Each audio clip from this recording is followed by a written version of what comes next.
He acts just like a mirror. It is not that the mirror shows you, you see it in the mirror.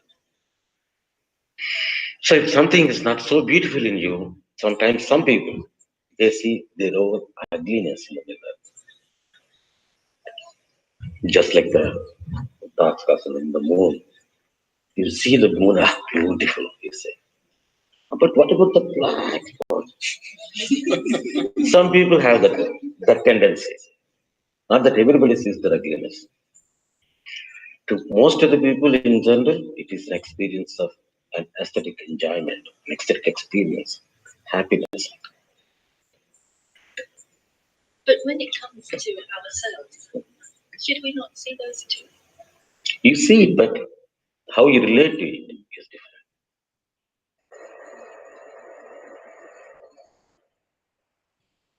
The great Bhagavan said, know yourself. Not so easy. One thing, I'm making it clear. Don't try to see the intrinsic value of the object. Try to explore the intrinsic value of the subject. You, that is my value. And while striving to get it, that which helps you to know, to explore, to make things clear, subject more and more clear, like a mirror. Choose it, stick to it. And that mirror is something. What is the intrinsic value of a mirror? It's able to show you better. And you can shape yourself in whatever way that you like. All the people who stand in front of a mirror, they don't make themselves the same manner. Somebody would put the hair like this, and somebody would put like this. It is their concept of beauty. The issue of the subjective and objective, I mean, isn't that one of the most difficult habits to break? It's the tendency to view the world in an objective, separated way. What you're saying is, try to view the subject rather than the object. We're now, as it were, trying to reverse the process. That is called spiritual. That is spiritual. To break the habit. We need to make ourselves the object. In one way, it is the subject and the object. The subject becomes the object. The object becomes the subject. Richard, how does that alchemy happen? If we are looking to that object which has ultimate value for us, like Baba or a Sadhguru, in that focusing, do we in fact actually change the subject by that focus? Start a change, in fact, a metamorphosis. The bird doesn't become a human being. It's a transformation. It's unfolding. Is it actually who we are covered over? Not covered over. Nothing is covered. Everything is discovered. Now everything is covered. Our intrinsic values, everything is covered now. We're removing the cover and discover something. It's not the end. And the Sadguru is like a mirror where that you can clearly see your own values better and then strive for it. You make a to-do list. You remember, today I want to do, tomorrow I want to do this, certain things, certain things. What is the to-do list? And every time you check your to-do list. This I forgot, this I forgot. Not somebody has given it to you. You have written that. But it becomes your own guidelines. What is your scripture is your own to-do list, your 10 commandments. What is the Sadguru is your own mirror. As long as it is your own to-do list, you get better. If you take up somebody's to-do list, nothing, because it becomes meaningless for you.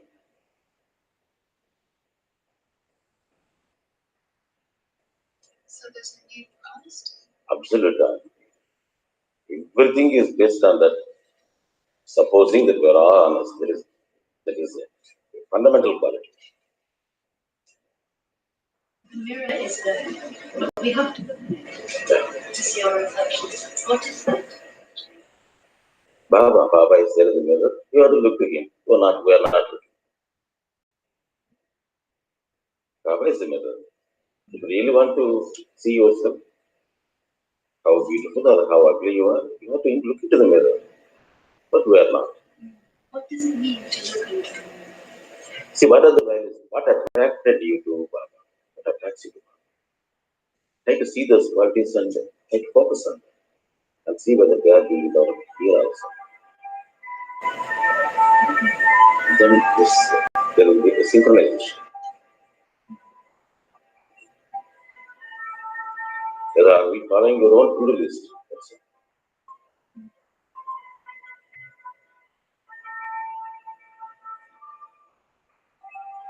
We are more interested in other people's to-do list. And there comes the problem.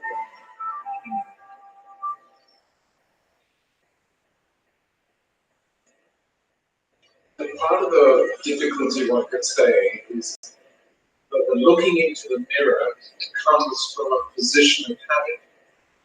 And so we're always going to see a distorted image. Right? Because you are distracted. Yes. Try to put it in order. Make it beautiful. That is why you need a mirror. Why people need a mirror? Not simply to know the truth that how we are.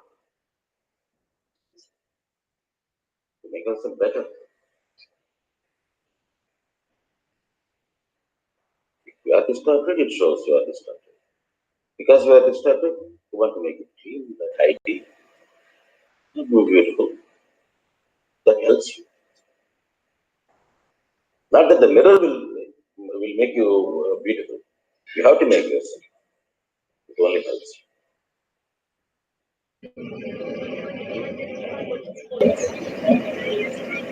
you. Should have that the falsity should go.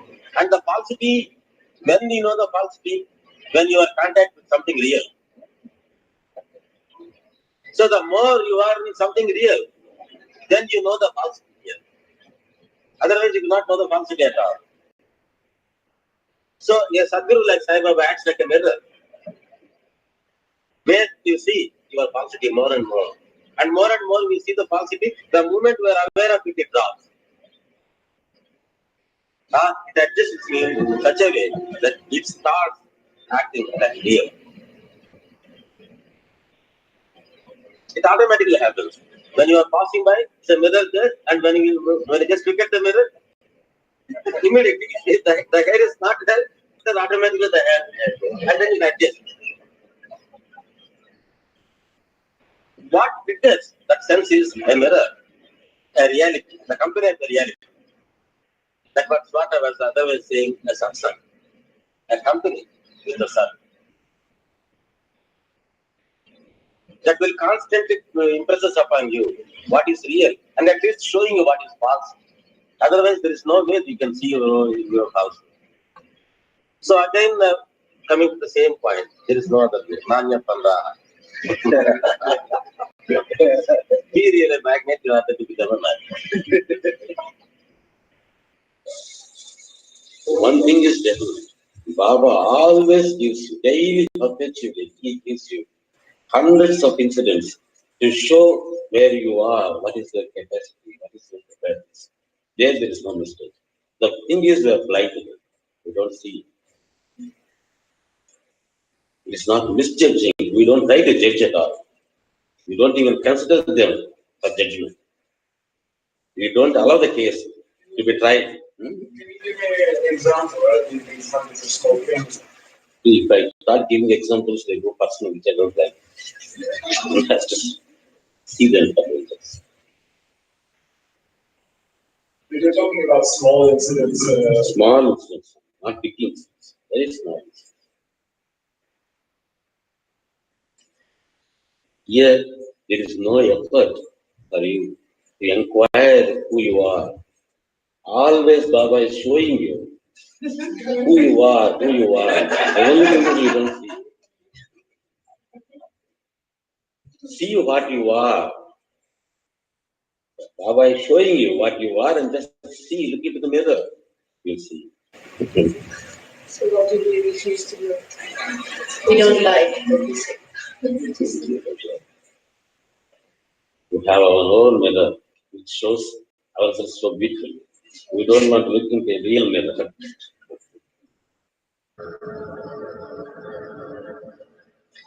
You say that he acted as a mirror.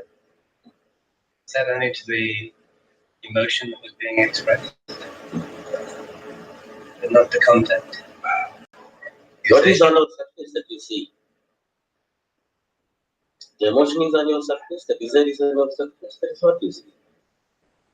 That is what a mirror does. Its surface is so smooth that it is as if it doesn't have a surface at all. And its shape is like a mirror. His emotions are so much harmonized and refined that it almost feels that it doesn't have anything of its own. It's a clear mirror. There is no distortion. That is why you don't see the mirror surface. What we see is your own self. You stayed there for the day and night, Did you also see him when nobody else was? Not always people used to be there. So how Sometimes was there he was there? long gaps. So how was he doing the dance? When he was a mirror See, then he was my mirror.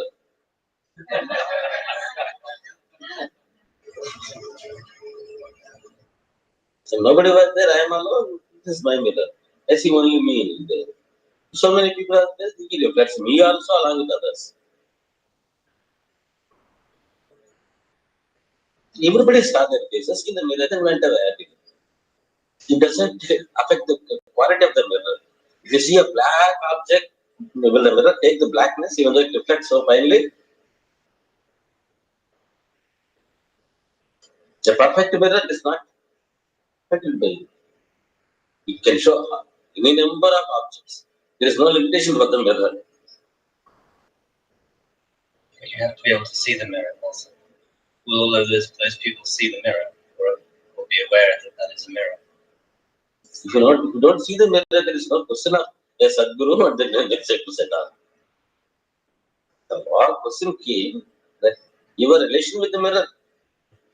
When that is not, there is no problem. Nothing is lost, nothing is gained.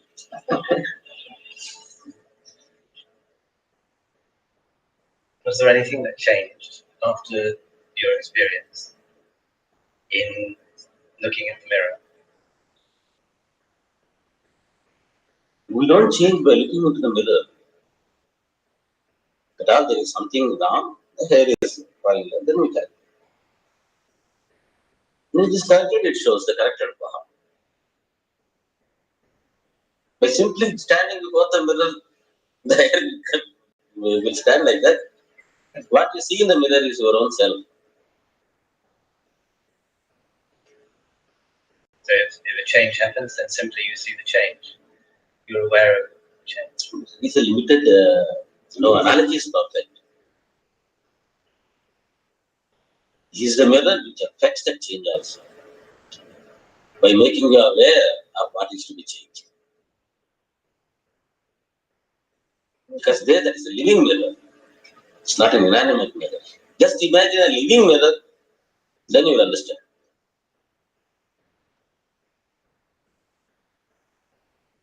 It is a mirror which removes all error. Not just showing the error. It removes all error. Magic mirror. A mirror only reflects what you are, but an active mirror is that which tries to change and you are. That is why I call it active mirror. It's not a passive mirror, simply showing what you are. You are ugly? Yes, I am ugly. No, it tries to remove your ugliness, your dirt, and make you tidy. The ordinary mirror doesn't do it, but this mirror will do it. It not only shows you what you are, but tries to make you better. That is what I mean by active mirror. Why does it do that? What's its motivation for doing that? Motivate simply that because it is only his part. When the active mirror is trying to rectify, make it tidy. In fact, what it is trying to do is it is trying to make himself tidy. From his side, it is that.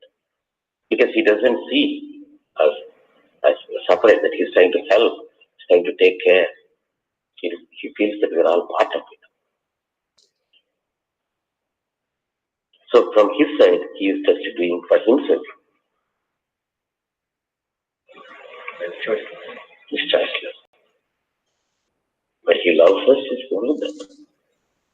Because he sees that we're all part of it.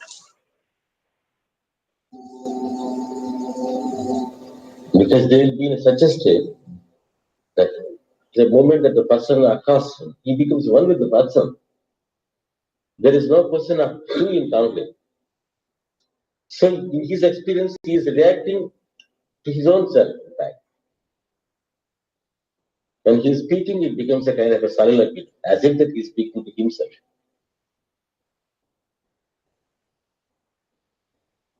So sometimes unspoken questions are answered, the unspoken thoughts are said, and a kind of a sympathy and love, because all these things happens because of this.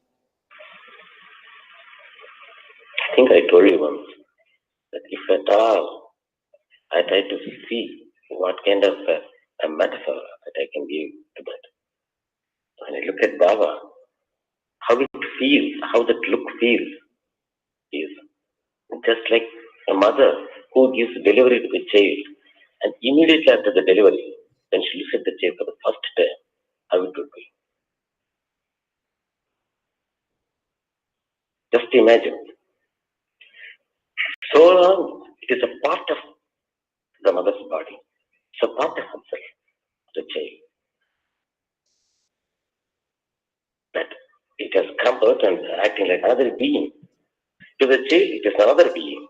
But to the mother, at least for some time, that is why it's the first look. As if looking at her own self, her own part. And that is the look that I see. And that is how a Sadguru looks at it and loves the whole creation. To the mother, as the child goes on and it starts treating the child as a separate being, individual, that experience goes. It's only just momentary. But to Sadguru, it continues. It doesn't change. It is everlasting. Shri सच्चिदानंद सद्गुरु साईनाथ महाराज की जय। सद्गुरु श्री साईनाथ शरत बाबूजी की जय। శరత్ చంద్రికలు 3వ భాగం. ఆర్తి. భక్తుడు. గురువుగారు, సద్గురువు పట్ల మనకు ఉన్న ఆర్తిని ప్రార్థన రూపంలో వ్యక్తీకరించవచ్చా? గురువుగారు, మనలో కలిగేటటువంటి ఆ తపనే ప్రార్థన. కేవలం మాటలతో సాంప్రదాయానుసారం చేసేది మాత్రమే ప్రార్థన కాదు. నువ్వు ఆకలితో ఉంటే అది ఆహారం కోసం ప్రార్థించడమే. నువ్వు దాహంతో ఉంటే నీలో కలిగే ఆ దాహం అనే అనుభవమే మంచినీటి కోసం నువ్వు చేసే ప్రార్థన. నువ్వు నీళ్ల కోసం ప్రార్థిస్తున్నావు.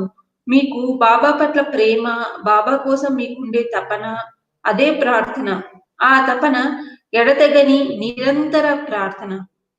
ఆ ఆర్తి తపన ఏమిటి అనంటే, అంతరాంతరాలలో నేను బాబాకు చెందిన వాడిని, బాబా నావారు అనే భావాన్ని కలిగి ఉండి ఆ అనుబంధ భావనను అనుభూతి చెందడం. మీకు ఆ అనుబంధాన్ని స్పష్టంగా అనుభవంగా అందించడానికి ఈ ఆర్తి ఉపయోగపడుతుంది. మీకు అటువంటి తీవ్రమైన తపన ఉన్నంత వరకు అదే ప్రార్థన, అదే ధ్యానం, అదే ఆధ్యాత్మిక అన్వేషణ, అదే సాధన. అర్థమవుతుందా? నేను చెప్పేది అర్థం చేసుకోగలుగుతున్నారా? భక్తుడు. మనకు అటువంటి తపన ఉండి మనము ఆయనకు సంబంధించిన వాళ్ళం అని తెలుసుకుంటే ఆ ఎరుకే మనకు ఆనందాన్ని ఇస్తుంది. మీరు అంటున్నది ఇదేనా గురువుగారు? గురువుగారు, నేను బాబాకు సంబంధించిన వాడిని, బాబా నాకు సంబంధించిన వారు అనే అనుభవం ఆనందాన్ని ఇస్తుంది. భక్తుడు. అందరిలోనూ ఆ తపన ఎంతో కొంతైనా ఉంటుంది కదా? గురువుగారు, అవును, ఆ తపన ప్రతి ఒక్కరికి ఉంటుంది. ఆ తపనే మనకు ఆయనతో గల సంబంధాన్ని తెలియజేస్తుంది. ఆయన కోసం తప్పిస్తూ ఉండడమే అంటే బిలాంగింగ్. మనం ఆయనకు చెందిన వారమనే దానికి గుర్తు. ఆయనకు చెందడం అంటే అటువంటి తపనను కలిగి ఉండడమే. మీరందరూ నాకు సంబంధించిన వాళ్ళని మీరు అనుకుంటున్నారు కాబట్టి సత్సంగం కోసం ఎదురు చూస్తూ ఉంటారు, అంతే కదా? గురువు గారు నవ్వుతూ. భక్తులు అందరూ ఒకేసారి అవును గురువు గారు. నవ్వులు. గురువుగారు, నేను బాబాకు చెందిన వాడిని, బాబా నావారు అనేటటువంటి సంబంధం యొక్క ఎరుకను గుర్తుపెట్టుకోవడం, ఆ అనుభవాన్ని కలిగి ఉండడం చాలా ముఖ్యం. ఇది చెయ్యగలిగితే చాలు. మీరు దీనిని గుర్తుపెట్టుకున్నంత వరకు అదే నిజమైన స్మరణ. నిజంగా జ్ఞప్తిలో ఉంచుకోవడం. భక్తుడు, బాబాతో మనకు గల సంబంధం బేషరతుగా ఉంటుందా? గురువు గారు, ఆ సంబంధానికి షరతులనేవి ఉన్నా లేకపోయినా నువ్వు దానిని గుర్తుంచుకుంటే చాలు. అసలు బేషరతుగా అంటే ఏమిటో నాకు అర్థం కాలేదు. భక్తుడు, నా ఉద్దేశం ఏమిటంటే చాలా సందర్భాలలో నాకు ఏదైనా కోరిక కలిగినప్పుడు బాబాను అడుగుతాను, ఆయన ఇస్తారు. ఆ క్షణంలో నాకు నేను ఆయనకు చెందినవాడిని అనే అనుభూతి కలుగుతుంది. అది కొద్ది సమయం మాత్రమే నిలిచి ఉంటుంది. గురువుగారు, నువ్వు ఆయనకు సంబంధించిన వాడివి అనే భావన నీకుంటే ఆయన నువ్వు అడిగింది ఇవ్వకపోయినా అదెక్కడికి పోదు. ఉదాహరణకు నీకో పాప ఉంది. ఆ అమ్మాయి ఫస్ట్ క్లాస్ లో పాస్ కావాలని నువ్వు చాలా ఆశిస్తావు. ఒకవేళ పాస్ కాలేదనుకో, నువ్వు ఆమెను ప్రేమించడం ఆపేస్తావా? పాస్ కాకపోయినప్పటికీ నువ్వు ఆ అమ్మాయిని ఎందుకు ప్రేమిస్తావు? ఆమె నీకు సంబంధించినది కాబట్టి. ఇలాగే బాబా నీ బాబా నీ కోరిక తీర్చినా తీర్చకపోయినా నీకు గనక నువ్వు ఆయనకు చెందిన వాడివి అనే అనుభవం ఉంటే చాలు, అంతా జరిగిపోతుంది. మొత్తం వ్యవహారం జరిగిపోతుంది. నువ్వు దేనికోసము అన్వేషించనక్కర్లేదు. నువ్వేది నేర్చుకోవాల్సిన అవసరమూ లేదు. ఆ అనుభవం చాలు. మనమందరము ఇక్కడ ప్రయత్నించేది మనకు బాబాతో గల ఆ సంబంధాన్ని అనుభవంలోనికి తెచ్చుకోవడానికే. మీరు భగవాన్ జీవిత చరిత్ర చదివితే తెలుస్తుంది.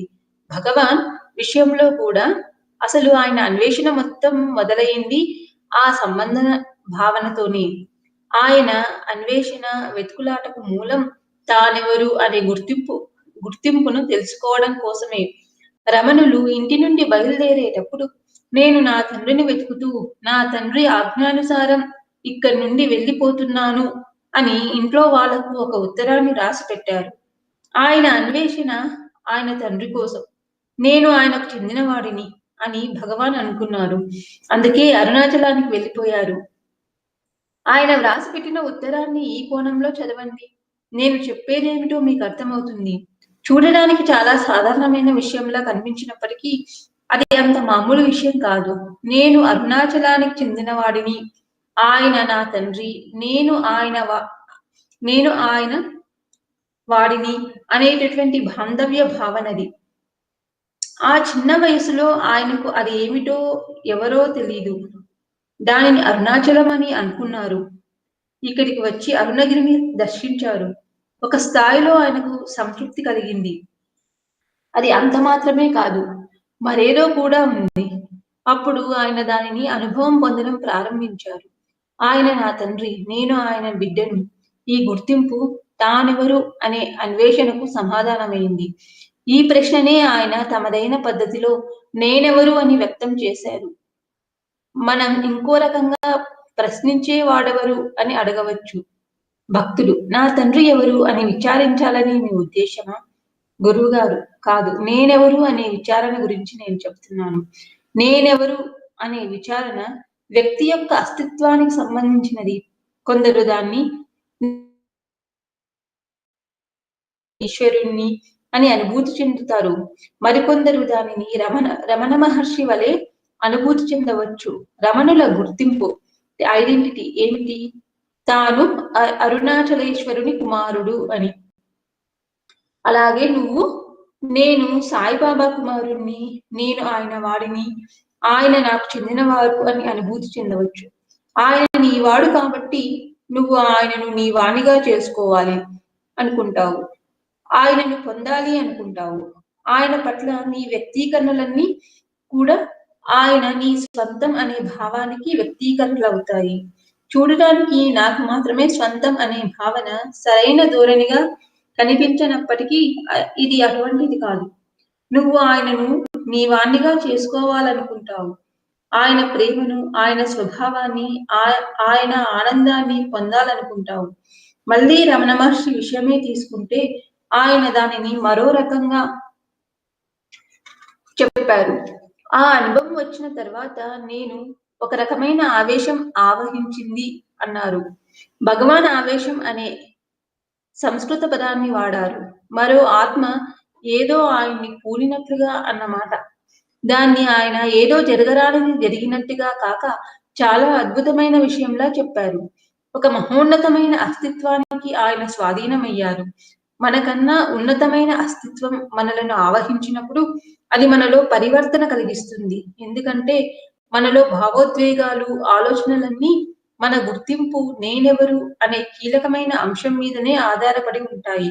ఒకసారి మన గుర్తింపు మారడం, పరివర్తన చెందడం మొదలు పెట్టిన తర్వాత దాని మీద ఆధారపడి ఉన్న మన అనుభవాలు, మన జీవితం మొత్తం పరివర్తన చెందడం ప్రారంభమవుతుంది. నేను ఫలానా అనే గుర్తింపే మనం మారటానికి మూలం. అందుకే భగవాన్ నేనెవరు అనే విచారణ ద్వారా ముందు నువ్వెవరో తెలుసుకో అన్నారు. ముందు మీ అస్తిత్వం ఏమిటో తెలుసుకోండి. మిమ్మల్ని మీరు ఫలానా అని అనుకోవద్దు. మీ అస్తిత్వాన్ని, ఐడెంటిటీని తెలుసుకోండి. ఈ రెండింటికి తేడా ఉంది. అది ఏదైనా కానీ మనది అని మనం అనుకుంటున్న ఈ ప్రస్తుత అస్తిత్వాన్ని కోల్పోతే తప్ప మన నిజమైన అస్తిత్వాన్ని తెలుసుకోలేము. భగవాన్ అదేమిటో చెప్పలేదు. ఆయన అనుభవం దానికి ఒక సమాధానం. అది ఆయన స్వంతం. మరికొందరి అనుభవాలు మరో రకంగా ఉండి ఉండవచ్చు. మన నిజమైన అస్తిత్వాన్ని మనం తెలుసుకుంటే అది మనకు చాలు. భక్తుడు: ప్రేమ, ఆర్తి అహాన్ని అధిగమించగలవా? గురువుగారు: అవును, ప్రేమ ఎప్పుడు అహాన్ని అధిగమిస్తుంది. భక్తుడు: అంతటి తపన ఉన్నప్పుడు అందులో ప్రేమించేవాడు, ప్రేమించబడేవాడు అనే ద్వైతభావం ఉన్నట్టే కదా? గురువుగారు: అటువంటి ద్వైతభావాన్ని దాటిపోవడానికి కావలసిన ప్రోద్బలాన్నిచ్చేది ఈ పరితాపం. ఉదాహరణకు, ఒకరినొకరు ప్రేమించుకునే అమ్మాయి, అబ్బాయి ఉన్నారనుకున్నాం. వారిరువురు ఒకరిని మరొకరు సొంతం చేసుకోవాలి అనుకుంటారు. అబ్బాయి ఇక్కడ, అమ్మాయి అక్కడ. వారి మధ్య ఎడబాటు వలన పరితాపం ఉంది. నిజానికి అక్కడ ద్వైతభావం ఉంది. కానీ వారిద్దరూ ఒక చోట చేరుకున్నప్పుడు ఆ కలయికలో నేను, నేనే నువ్వు, నువ్వే నేను, మనమిద్దరం వేరు వేరు కాదు, మనం ఒక్కటే అంటారు. ఆ క్షణంలో అక్కడ అమ్మాయి విడిగా లేదు, అబ్బాయి విడిగా లేడు. అది ఇద్దరు కాని మరేదో అవుతుంది. భక్తుడు: గురువుగారు, ఆ స్థితిలో కూడా పరితాపం ఉంటుందా? గురువుగారు: ఆనందానుభవం ఉంటుంది. ఆ క్షణంలో ఉండేది ఆనందమే. కానీ ఆ ఆనందానుభవం తర్వాత తిరిగి ఆ పరితాపం కలగవచ్చు.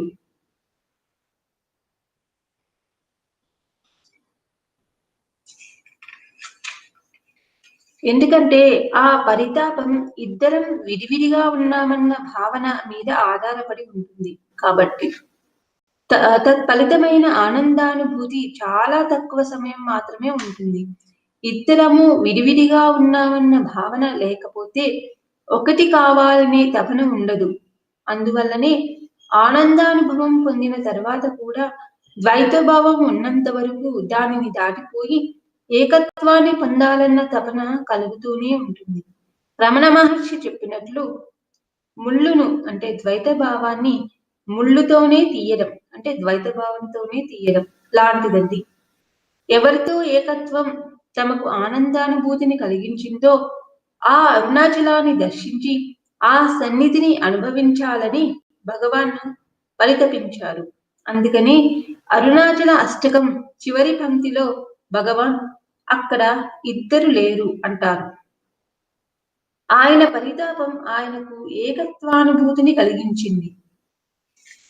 భక్తుడు ప్రతి ఒక్కరి ఆనందాన్వేషణ చాలా వరకు వారు తామెవరు అనే గుర్తింపును తెలుసుకోవడానికి చేసే అన్వేషణే అని మీరు అంటున్నారా గురువు గారు? అవును, అందరికీ ఇవి రెండు ఒకటే, కానీ చాలా మందికి దాని పట్ల అలాంటి ఎరక ఉండదు. వాళ్ళ సమస్యలు బాగా ప్రాపంచికమైనవి కావడం చేత తామెవరు అనే గుర్తింపుకు సంబంధించిన ప్రశ్న వాళ్ళలో మరో రూపం తలెత్తవచ్చు. ఉదాహరణకు, వాళ్లకు ఒక కోరిక ఉంది. వాళ్ళు దానిని తీర్చుకోవడం కోసం బాబాను అడుగుతారు. బాబా వాళ్ళ కోరికను ఎందుకు తీర్చాలి? దానికోసం వాళ్ళు, నేను ఆయన భక్తుణ్ణి, మాకు కర్మ సంబంధం ఉంది, నాకు బాబాతో రుణానుబంధం ఉంది అనేటటువంటి గుర్తింపును, సంబంధాన్ని ఏర్పరచుకోవాలనుకుంటారు. ఇది నేనెవరు అనే ప్రశ్నకు నేను ఆయనకు చెందినవాడిని అనే సమాధానంలా ఉంటుంది. కాబట్టి ఆయనకు చెందినవారమనే భావన ఒక సంబంధాన్ని ఏర్పరిచి వారి కోరికలు తీర్చుకోవడానికి ఒక మార్గాంతరం అవుతుంది. ఇక్కడ కూడా వారు ప్రయత్నించేది ఆ ఆనంద భావన కోసమే, ఆ అనుబంధ భావన కోసమే. ఇది కూడా మళ్ళీ తామెవరు అన్న గుర్తింపు కోసం సాగే అన్వేషణే.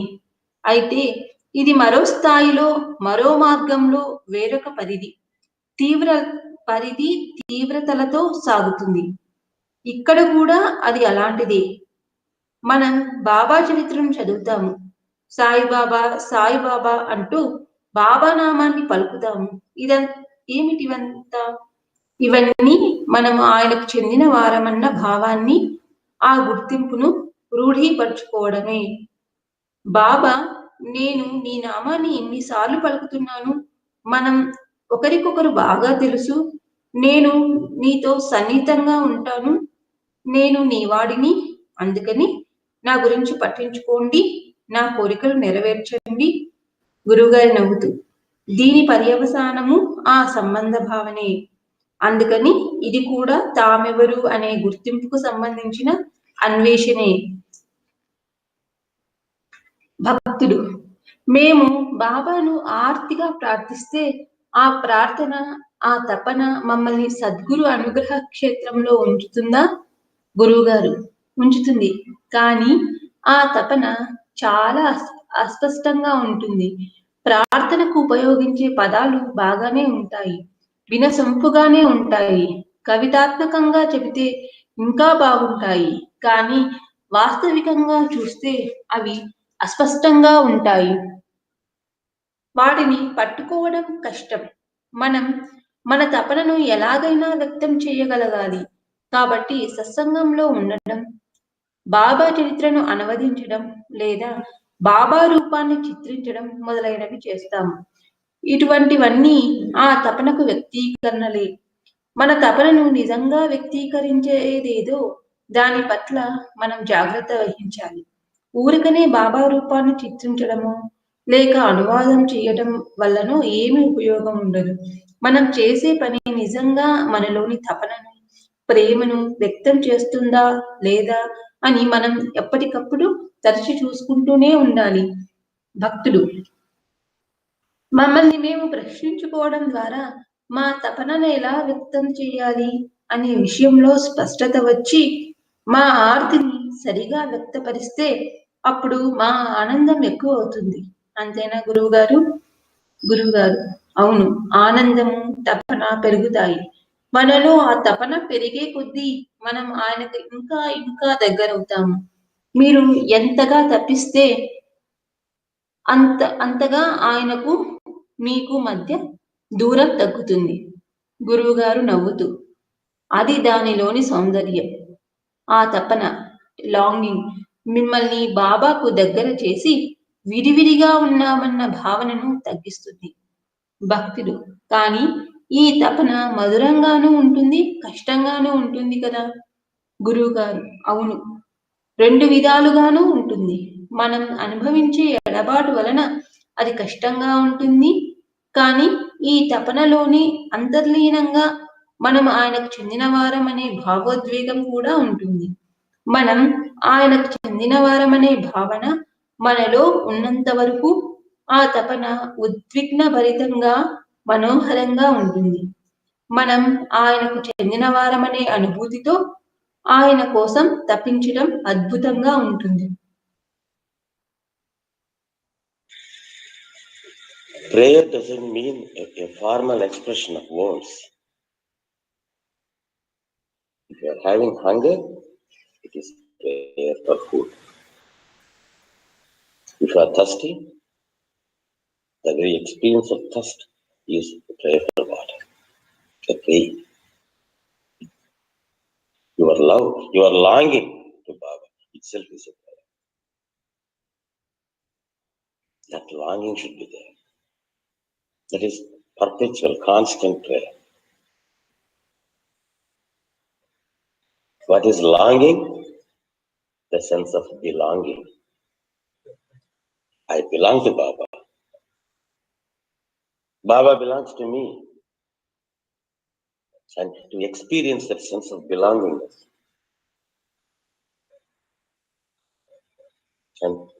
And because you are not able to experience it, in order to bring it to your experience, your tangible experience, is that longing.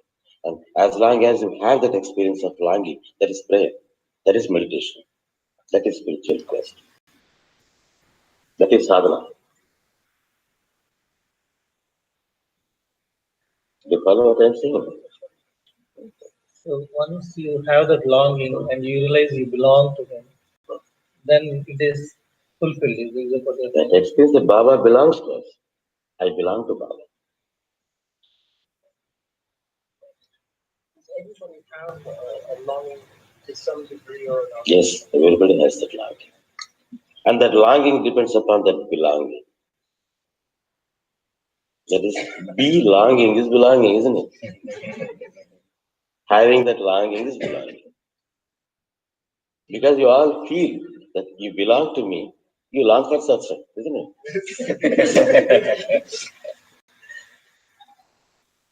What is very important is that experience, that remembrance of the sense of belongingness. I belong to Baba, and Baba belongs to me. That's enough. As long as you remember it, that is real smarana. Smarana means remembrance.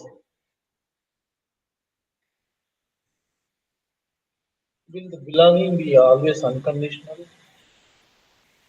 It doesn't matter whether it is conditional or unconditional. If you remember it, it's enough. As long as you remember that you belong to Baba, it is enough if it is conditional or unconditional. And I can't even understand what is going to be unconditional. No, what I meant to say is, like, for example, most of the time we have a want or we ask Baba, and if he gives, we feel that sense of belonging only for that moment, for that brief period of time. If you have that sense of belongingness, even if it doesn't give also, that experience doesn't. So that means, for instance, you have a child. You very much expect that the child should pass in first class, but she doesn't. You stop loving your child. Why? You love the child still? Because it belongs to you. Whether Baba gives the experience or not, once that you have that experience of belongingness, everything is there. That is enough. What we are all trying to achieve is that, to realize that sense of belongingness.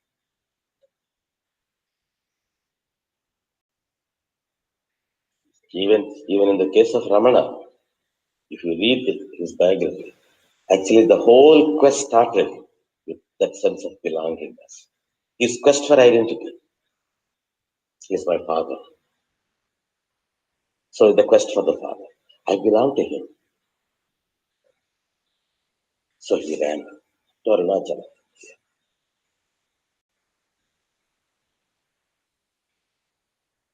Just read in a different perspective, and you will see what now I am telling you.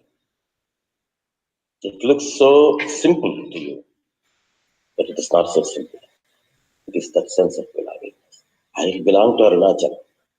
He is my father. I want to go in search of my father. I want to find my father. He doesn't know what it is. In that young age, he thought this is Arunachala. He came here and he saw. At one level, he got a contentment, but it is not. Something else is there. Then he started experiencing that. He's the father, I am the son. It's the father, I am the son. That identity, the question of identity. That he expressed it in a different way. Who am I? Actually, what? In another sense, what is the content of the inquiry? Who am I? That inquiry. That is a question of one's own identity. And people experience that identity in different ways. Some people may experience it, I am Atma, I am Brahma, I am Ishvara. Some people may experience it. As Ravana Maharshi experienced, what is his identity? Son of Arunachala. So that you may experience it, I am son of Sai Baba. I belong to him, he belongs to me. Because it belongs to you, you want to possess it, you want to experience it. And all your other expressions are the expressions of your the so-called possessiveness. It may look negative, but it is. It possesses you. That in another sense, again, if I want to quote Ramana, he used it in a different way. So, when that identity came to me, I feel I am possessed. An avation, he said. As if some other spirit has possessed him. Not in a negative way, but in a beautiful way. Possessed by greater identity. And that sense of identity that transforms. Because all our thoughts, all our emotions are based on this crux, this identity. Once this identity starts changing and transforming, then all the things, all your life, all your experiences, based on that identity, also starts transforming. That is the mola, that is the root. What is the root? Identity. That is why Bhagavan said, no, who are you? Where am I? Where am I? First know your identity. Don't try to identify yourself, but know your identity. There is a difference. Unless that we lose the present identity, you don't get the real identity. Whatever it is. He didn't say what it is. His experience is one. Some other people's experiences may be different. But it is enough that we know our real identity.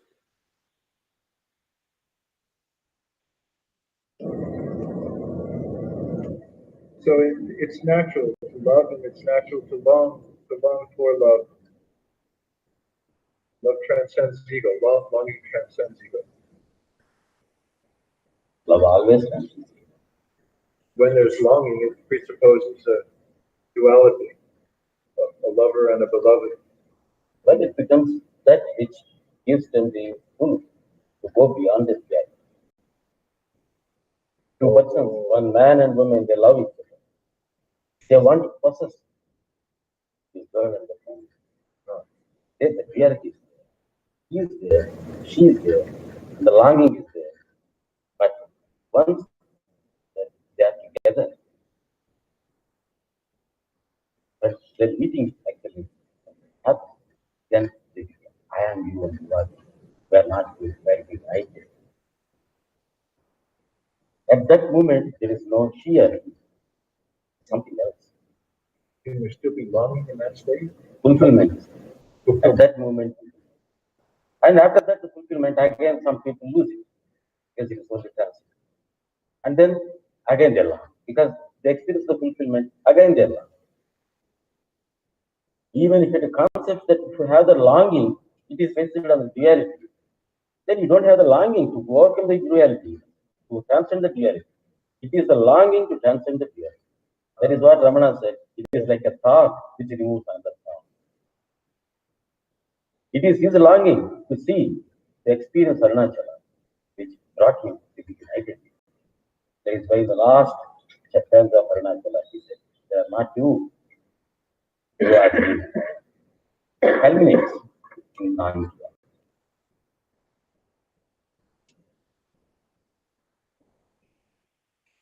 It is taken in the general way for everybody. So it's taken In everybody, it is.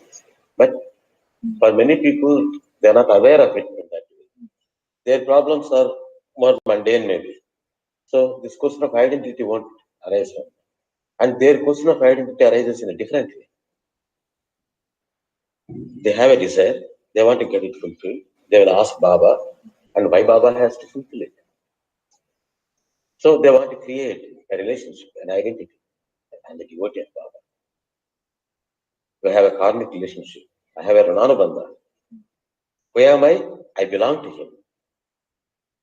So that belongingness gives them a means to fulfill their happiness. Even there, what they are trying is the sense of belongingness. Again, the identity, but in a different level, in a different way, in a different intensity and scope. But there also it is the same. Reading Baba's life, doing Baba's Vasai Baba, Sai Baba, Sai. What are all this? Creating that, the sense of belongingness to him. Baba, I say your name so many times. So we are familiar with each other. I'm intimate with you. So I belong to you. So take care of me and fulfill my desires. What is the result is that?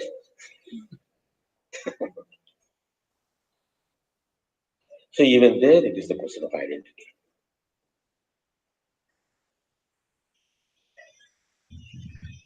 How does it happen to some people and not to others? It's using incredible grace. Is that what you're not about? That's Rananubandha. When he uses the word Rananubandha, there is a beauty in it.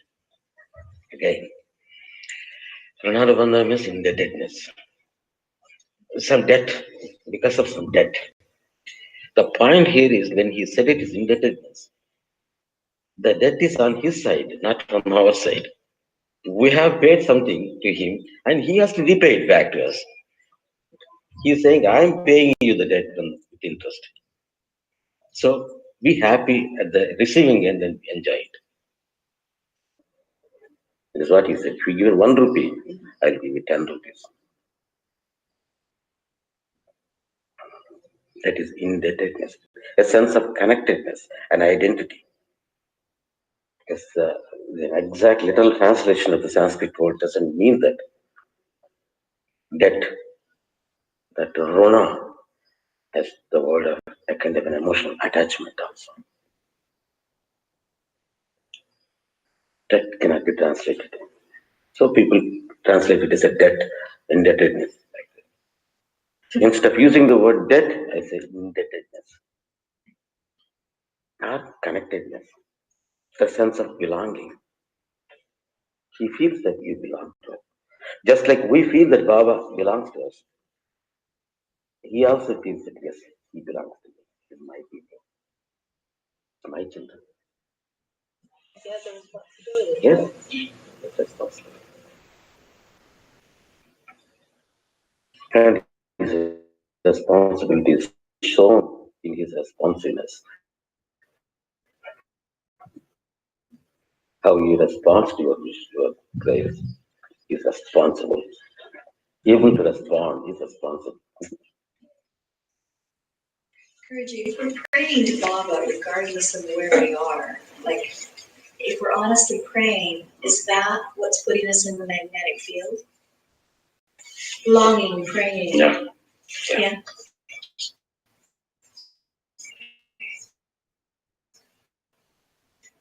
And that longing is so abstract. The word is good, very beautiful to say. In poetry, it is even better. But in reality, it is so abstract. It is not so palpable. So we have to express our longing. And all these things, when she wants to translate Baba's Charitra and somebody wants to do satsang, when he wants to make a drawing, these are all expression of that longing. And we should take care that it should be the expression of longing. Simply making a drawing, even about Baba, simply translating Baba's life, it is of no use. We should always check whether is it a real expression of my emotion, my longing. And is our checking that it increases our happiness? The happiness and the longing increases, and as long as the longing is increased, then you become more and more closer and closer and closer. So the longing. The more that you long, the length is decreased.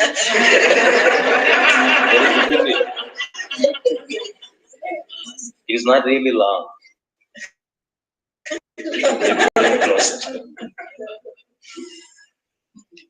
But the longing is also both sweet and painful too. Yeah. So both sides.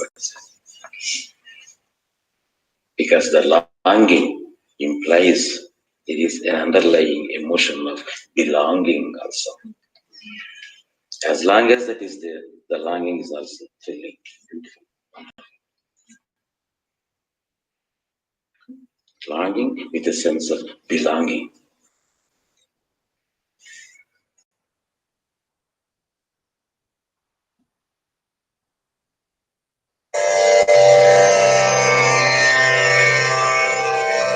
Sri Satchidananda Sadguru Sainath Maharaj ki jai.